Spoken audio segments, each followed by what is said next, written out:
Light me up, don't you stop, 'cause tonight it's on the line. Show me how you get on down. Close my eyes, take me for a ride.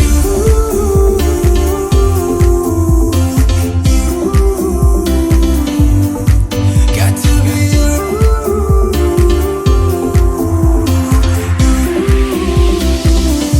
So come and light me up.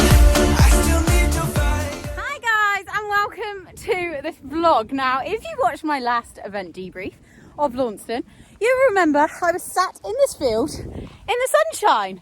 Well, fast forward a few weeks, 2 weeks, 3 weeks, and it is a little bit different, as you can see from my jumper. It is rather wet, but the ponies are eating their food again, aren't you? Yeah, aren't you? Yes, hi. And yeah, it is a bit different, to be honest. It goes with the event vlogs. Last time we had a good day and it was nice and sunny, and this time wasn't quite so good, and it's now horrible weather, so I suppose it goes fitting with the situation. Anyways, so as you can probably tell from the title, we headed to Pontispool at the weekend. Now, this is a little bit later coming out because I had to wait for the dressage test to arrive to be able to do that voiceover. So that has been done today with the marks from the judge. Actually getting worse. So, as I said, we headed to Pontispool for the BE90, and I'm going to try my very, very hardest to look at the positives from the day and not focus too much on the negatives for my own mind, as well as she was just a bit offish all day in all three phases, as you'll see as we go through the different phases. But Lola didn't have any of her proper Lola moments that I know she can, so we did complete the day. Pontispool, we have had to do that walk of shame and walk off the cross country a couple of times. So actually, as I said, looking at the positives, we completed, but we'll go through each of the phases now. So I'm going to insert the dressage with the voiceover, including the marks from the judge and obviously my comments as well. And I am gonna shoot in the car, jump home, and I will see you when I'm inside, dry, and out of a wet, soggy hoodie. The test we had to ride was BE97. Now, I was quite pleased here. The bell had rang just as I'd gone past the car, but I was determined not to panic and be like, I need to get in the arena. And I actually went past again, did a nice little tight circle, and then decided to come in. And I wanted to come in on the right rein because we veer off to the left. So onto the centre line, and then when you get to X, like I said, you veer off to the left down to H, and for that entry we got a 7. Then it's around the arena to B, and for this we got a 7.5. Now, I already feel like Lola is looking so much better than Launceston. She's looking more bouncy, expression, and we go on to a 15-metre circle here where she just is starting, annoyingly, to drop her pole, as commented by the judge. I think more on that second half of the circle, just there right in the view of the judge. So we scored a 7, still good though. And then you mirror what we've just done. So back up the centre line and then veer off to the right from X to M. And for this, we scored a 7.5. So I can already see that these marks are a little bit more increased than what they were in our Launceston test. Coming around that short side again, we scored a 7. And we, as we do on the other rein, we do another 15-metre circle. Now, I am not sure what is just about to happen in front of you, but Lola just had a bit, I don't know whether it was a slip. I thought she had overreached, but when I've looked into it quite closely, I really don't know what quite happened. So we actually got a 5 for that and broke of pace. Then down here, little bit of a, I think there was a little bit of hesitation into that canter transition, but we still scored a 7, so it was good. And then it's all the way down the long side, which the judge said that we were a little on the forehand. And I do find like her tail's really swishing, and she just went a little bit tense, whether I went tense maybe after what happened on the circle. Down into trot. So we scored a 6.5 for the canter down the long side, and then scored a 7 for our transition, which is still good. And then we come around to H to do a walk transition. And again, we scored a consistent 7. Now, I was actually really quite pleased with this medium walk. As I've said in previous tests, this isn't our best gait. She's a little bit noddy for what I would like, but actually the steps are good. They're good purpose steps, I think. Oh, just went above the bit there a little bit looking. But we scored a 7. And then you have to walk all the way round to A, where we pick up walking trot. And as you see, a horse goes past and she doesn't even bat an eyelid. So really pleased with that. And we actually scored an 8. And then it's trotting down the long side. Oh, sorry. So the 8 is for the transition and for all the way down this long side. And then you pick up working canter right, which we scored a 7.5 for. And then again, just that tension starting to creep in, and she went a little bit on the forehand, but we still scored our consistent 7. On to another 20-metre circle with a transition to trot over X. And this one didn't, she just was a little bit off, just that tension, I think, getting to us. And the judge said lost connection in trans. And then it's all the way around to K, to onto the diagonal, then from X down the centre line. And then we scored a 6 for our halt, with being a little bit wide behind. But we did correct it. She did come in and go to the right, but we corrected it. And the judge said a lovely combination, well ridden and flowing test, just a little on forehand at times in canters. So overall, very, very pleased. Okay, so it is actually the next day when it's much better weather, but rather cold. Anyways, so as you've just seen, our dressage, it was pretty much the same as Launceston, 30.5, but I am not complaining because I feel like the more consistent marks that we got were that 0.5 higher than Launceston. It was just a shame that we did drop down to like those 6.5 and the 5 for that 15-metre circle. I think without those, we would have possibly got what we were been trying to get is our sub 30 score. We held it together just about, and we got another very respectable score. On to show jumping, and just before we were about to go in, I think it was the second to last fence that I was planning on jumping. I say planning because we did actually have a stop at a fence, which sent me a bit flying. I wasn't expecting the stop. It was rather last minute, but so I then came around, jumped it a couple more times. Thankfully, we didn't have any more stops, and they were shouting for me that I needed to go in. So I was like, okay, let's just go for it. And yeah, I'll let you watch it. And then I will obviously be back again to talk about it. Now, like I try to plan in most show jumping rounds, I got to do a nice tight circle just here before the first fence, getting her back on her hocks, which you can see she just sort of resisted a little bit. But then I was like, right, need to kick on and ride now. Up over the first. And as I said, this course is quite twisty-turny. So we're just coming into fence 2, saw a good stride there. Now into fence 3, she almost, I think, went to stop. So I'll let you watch. But she still went, and then I was going into the planks with literally no reins, but I just rode her with my seat, and thankfully we managed to keep those scary planks up. Then coming here, and now as you can see, I am kicking quite a lot there. She really made me work for the rest of this round, so I was just trying to keep her forward, keep her positive. Saw another nice stride to that one. Then we're coming right hand around to another spread, and we jumped that. Then we're a bit disunited, but I didn't have enough time to sort her out, so I needed just to kick her on. We got a bit too deep to the first part, but that actually set us up well for the second part of the double, which was an upright.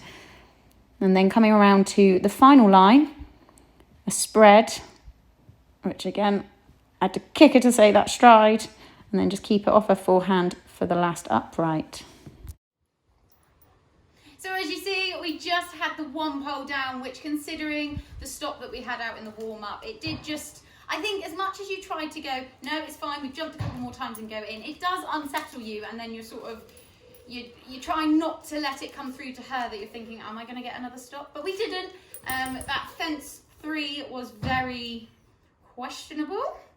Definitely no points for style over that one, but she didn't stop. She did jump it. We got over it. She just was a bit deep and couldn't get her back legs over it clear. So we finished the show jumping with the one pole down. That course was very twisty turny, and when I was watching it, a lot of horses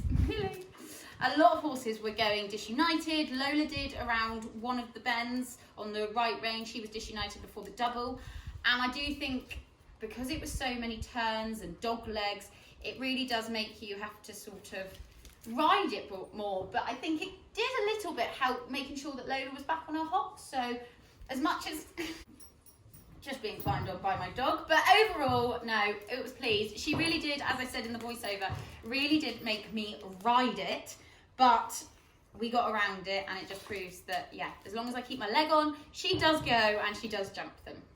Cross country time. Now, when I bought this course, you may or may not know, we have never had really a successful day at Pontispool, and most of the time the issues do occur on the cross country.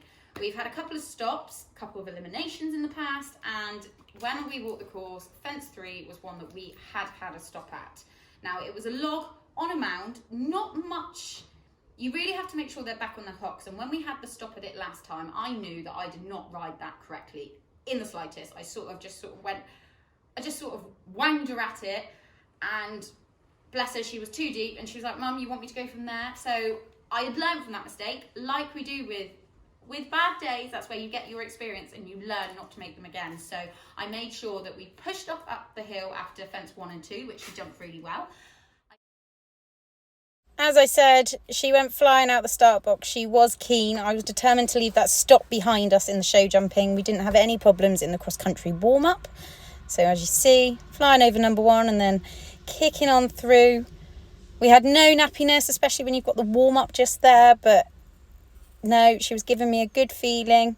And then you go through this gateway here, and then fence 2, as you will see just there, which again, she jumped absolutely fine. And then we kicked on up to fence 3. I then brought her back to me. I almost revved up the engine, then got the back legs, hind legs underneath us. So we were nice, like a show jumping canter. I was sat back to make sure that we had one stride up onto the mound, over the log and down. Unfortunately, Lola didn't really quite respond in the way that I was expecting and still put the brakes on, which was very disappointing, especially being so early on in the course. It kind of deflates you, and I was quite frustrated. I can't lie, I was. So we spun around, went at it again, and she thankfully did go on the second attempt. Now, the positive that I've got to take from it is sometimes when you then go to point Lola at jump that she's like, oh, I don't want to go near, she can literally have what I call a Lola moment, and I can't get her anywhere near the fence, and you end up then having to like walk away and give up, especially when you're at a competition, because you don't have the time. And yeah, so as I said, that is a positive. She didn't have one of those moments. She understood, she came round. She still wasn't quite sure of the question, so that is something that I definitely need to try and get somewhere to practice. I have got a mound up in the field, so perhaps could try that. Anyways, moving swiftly on, we then had fence 4, which was a combination, quite a hefty combination. It was a triangle, what I call like a roll top, like a pheasant feeder. But it was quite a wide base, and of course after having that stop at fence 3, I was like, oh no, it was on a downhill, right hand turn on a bit of a dog leg to part B, but she absolutely soared over that, as she did with fence 5, 6, she took an absolute flyer, fence 7 she did well, fence 8, just reliving the course as I go through it. Fence 9 was another one that we have had a stop at, only last year, and it's very much light to dark, and you land, go down almost into a bit of a dip, a little bit of a bowl underneath some trees, and then you have to come out and jump part B on an angle. Now again, I rode her, I made sure that I set her up properly, because I again think it was my own fault that we had a stop at that last year, but she responded much better than she did at fence 3 and jumped it beautifully. She jumped over the first part really nicely, listened to me, I turned her shoulders, we came out over part B on the angle, and she was, yeah, game on, and she was locked onto the fence, knew we were going, and she was keen to go. So yeah, gave me a really, really lovely feeling over that fence. As she did then for the next fence, which was the corner, flew over that one. Then it was up onto another mound, but this time the top of the mound was wider and had like quite an upright wooden gate on there. She was a little bit lucky, but not enough to cause me any worry. I knew she was going. She was just having that little split second to sort of just assess it as she came up to it, and we jumped over that. Then it was on to a boat just before the water. Now, a lot of people were having issues at this boat. And I think it's because when you're coming up to it, the horses can't really see if they're going to land in water or... yeah, I don't know. But unfortunately, I did prepare Lola. I did tell her there might be something scary there, but maybe I didn't do it quite early enough. So maybe if I see anything at our next event and I think that might possibly be a problem, make sure I'm on it, give her enough warning to say, come on, you're jumping this. So we unfortunately picked up another 20 penalties at that one. But again, she jumped it on the second approach, cantered through the water and jumped over the brush at part C. Then it was near the end of the course, so we had just... so that was 12, so then we had 13, 14, 15 was a hay wagon, and then fence 16 was a double, but you had to take them on an angle. Now, she jumped these very, very nicely. The photo that is actually in my thumbnail, I believe, is just after that. We took a bit of a flyer at the first part, but then again, a bit like I did in the show jumping, I just rode it with my seat, kept my hands nice and wide because they were quite narrow, and she just jumped it 4 strides, I believe it was, and out over part B. Then it was onto a Trakehner, which I don't know if I was just a bit like, oh, the finish line is in sight, and she chipped in basically, which sent me a little bit up her neck, but she went over it, and then it was just over the final fence to come through those finish lines. Now, I'm not gonna lie, I was very frustrated that evening, that afternoon. Once I got through those finish lines, I was very frustrated and highly annoyed with how our day had planned out. But once I'd slept on it, and on Sunday, I actually felt a lot better. I did a post on Instagram. I was thinking of the positives to take from the day. That yes, it might have been a bit sticky in the show jumping, but we got over all the jumps. We may have had 2 stops in cross country, but my horses come home safe and sound. I've come home safe and sound. We've learned from those experiences, and we're able to fight another day, as we are going to be up at Bricky very, very soon. And Lola didn't have any of her Lola moments. So, as I said, I've got to take those positives and learn from the negatives. And that is exactly what I've done this week, and tried to analyse things, try things out in training. We actually entered a competition the very next day because I didn't want to end our competition on that sort of note, so I entered Coleraine. Look out for that vlog. It will be out very, very soon in the next few days.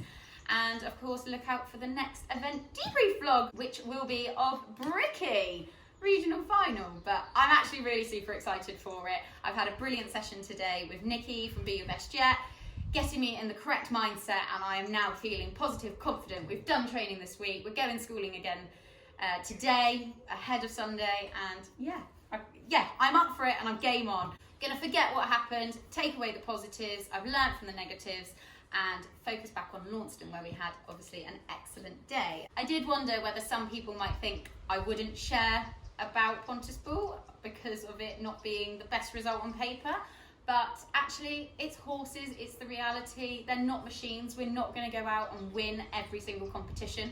The highs most certainly come with the lows. I of course do like to share everything of both of those and everything in between. As I say, guys, I hope you have enjoyed it, and I will see you guys very soon. Bye!